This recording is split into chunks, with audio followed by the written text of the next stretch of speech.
번째 주제입니다. 우리나라를 대표하는 OTT 채널이죠. 티빙과 웨이브 이달 안에 합병안이 나온다고 합니다. 과연 당초 목표대로 시너지를 낼 수 있을까요? 쏟아지는 경제 뉴스 속에서 돈이 되는 정보만 드립니다. 박정호의 머니픽입니다. 첫 번째 주제입니다. 우리나라를 대표하는 OTT 채널이죠. 티빙과 웨이브 이달 안에 합병안이 나온다고 합니다. 티빙과 웨이브가 합병해서 내놓을 시너지 효과가 무려 3조 6천억 원짜리 OTT가 탄생한다라고 전망되고 있습니다. 이 티빙과 웨이브의 합병, 과연 당초 목표대로 시너지를 낼 수 있을까요? 야구로 몸집을 더 키운 우리나라 국내 OTT, 앞으로의 전망은 어떨까요? 웨이브는 우리나라 방송국 3사인 KBS, SBS, MBC가 주축이 돼서 설립했던 OTT 채널이고요. 여기에 SK그룹이 가세해서 우리나라 토종 OTT 채널로 육성하겠다라고 출사표를 던진 채널이 바로 웨이브입니다. 이에 반해 티빙 같은 경우는 JTBC와 CJ 등 또 다른 형태의 연합군을 만들어서 우리나라 토종 OTT의 채널에 강자가 되겠다 하고 등장했었는데요. 결국 성적표는 어땠냐 하면 글로벌 OTT 채널인 넷플릭스에 철저히 눌려왔다 해도 과언이 아닙니다. 넷플릭스의 월간 활성 이용자 숫자는 무려 1,000만 명이 넘었었습니다. 이에 반해 웨이브의 월간 활성 이용자 숫자는 약 400만 명 정도에 그쳤습니다. 그나마 티빙이 최근 프로야구 중계권을 따온 뒤에 월간 활성 이용자 숫자가 700만 명에 달하는 수준까지 늘었던 것은 사실입니다. 하지만 이 웨이브와 티빙의 월간 활성 이용자 숫자를 다 합쳐야 넷플릭스 이용자 숫자에 준하는 수준에 그치는 상황이었죠. 그러다 보니까 국내 OTT 업체는 누적된 적자에 허덕이고 있었고요. 그 과정에서 결국 웨이브를 구성하고 있었던 주주들의 지분을 티빙이 전격적으로 인수하는 형태로 이 두 OTT 채널 간의 합병이 조만간 이루어지는 게 아닌가, 이런 전망이 올라오고 있는 상황입니다. 방송 3사라든가 아니면 국내 굴지의 컨텐츠 관련한 대기업들이 OTT에 천착하게 된 가장 큰 이유는 무엇일까요? MZ세대들을 중심으로 해서 TV 채널에 대한 주목도가 급격히 떨어져 가기 시작했고요. 이것으로 인해서 광고 매출도 급락하기 시작합니다. 이런 과정에서 OTT를 중심으로 뭔가 성과를 낼 수 있다고 전격적으로 판단을 했고요. TV 채널은 이에 반해 중장년층들에게 소구할 수 있는 프로그램들을 대거 많이 만들다 보니까 우리나라 컨텐츠를 바탕으로 미국이라든가 아시아 지역에 수출할 수 있는 경쟁력 있는 컨텐츠는 TV 플랫폼을 통해서는 더 이상 확보하기 어려워진 상황이 되어버렸죠. 이 때문에 많은 OTT 채널은 국내만 보는 것이 아니라 해외에 수출하기에도 적합한 그런 컨텐츠를 만들어서 1차적으로 소비자들에게 노출시킬 수 있는 경로로 자리매김하게 된 것입니다. 어찌 보면 급변하고 있는 미디어 시장에서 본인들이 할 수 있는 선택지가 합병밖에 없었을 거라는 것이 업계의 중론입니다. 실제 합병 이후 어떤 컨텐츠를 바탕으로 어떤 형태로 이 OTT 채널이 운영될 것인지를 지켜본 뒤에 기대감을 가져도 될지 안 될지 판단하시는 게 적합해 보이겠죠? 국내 OTT 채널의 합병, 그 속내와 앞으로의 전망 알아봤습니다.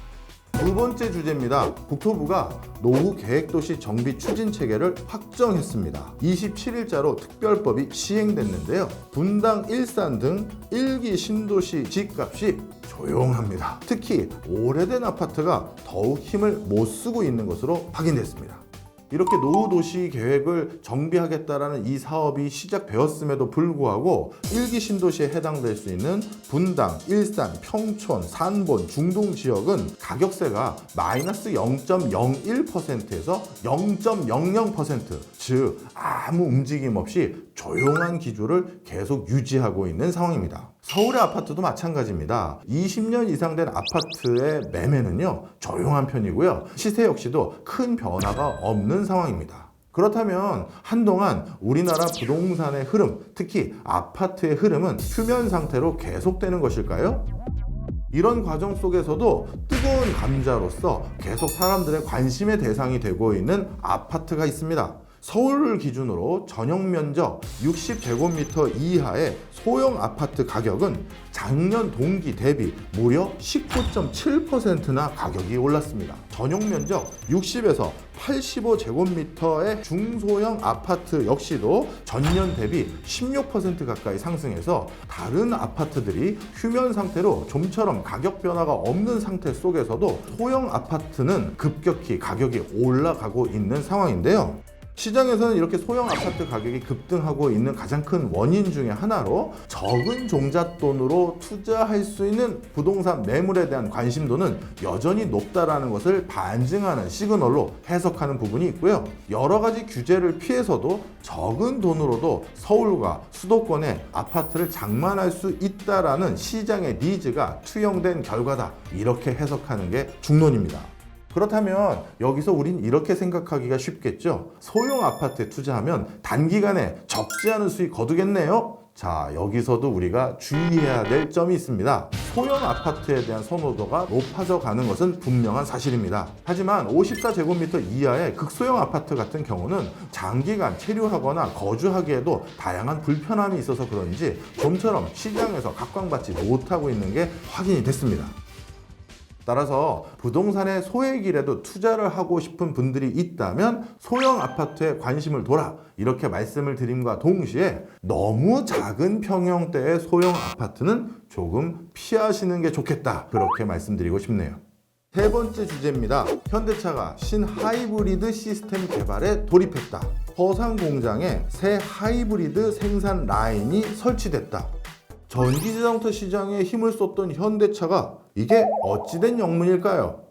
최근 들어서 국제적으로 하이브리드 자동차에 대한 관심도가 급격히 높아져 가고 있습니다. 유럽의 대표적인 자동차 회사라 할 수 있는 볼보 자동차는 중국 자동차 회사와 함께 하이브리드 엔진 개발에 과감한 투자를 하겠다라고 발표하기도 했고요. 르노 자동차 같은 경우는 중동 사우디와 함께 하이브리드 자동차 개발을 위한 과감한 시설 투자와 R&D 투자를 전개하기로 전격 합의합니다. 하이브리드 자동차에 대해서 이렇게 적극적인 투자를 하게 된 가장 큰 맥락과 배경은 무엇일까요? 모든 자동차를 전기 자동차로 바꾸는 데는 상당한 시간과 비용이 들 것이다라는 전략적 판단 때문입니다.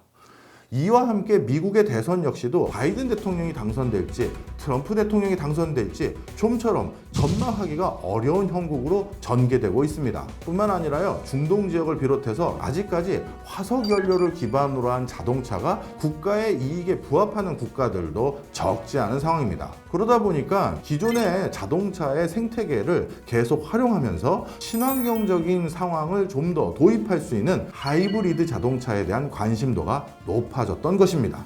자, 이런 과정에서요, 최근 미래지향적인 자동차 시장에서 가장 큰 성과를 내고 있는 현대자동차 역시도 하이브리드 자동차에 대해서 좀 더 적극적인 행보를 추진하기로 결정을 합니다.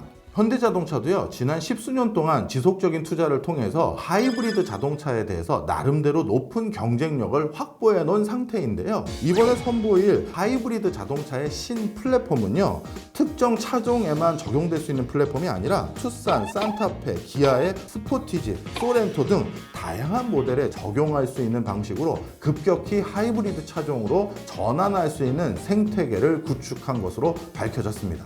자, 이렇게 하이브리드 자동차에 대한 주목도가 높아지면서 우리나라를 대표하는 차세대 업종인 2차전지, 2차전지에 대한 분위기가 녹록하지는 않겠구나라는 전망이 같이 대두될 수밖에 없는 것이죠. 하이브리드 자동차가 과도기를 점유하게 된다면 그만큼 2차전지 시장으로의 빠른 전환이 뒤로 늦춰질 수 있는 가능성이 있기 때문입니다.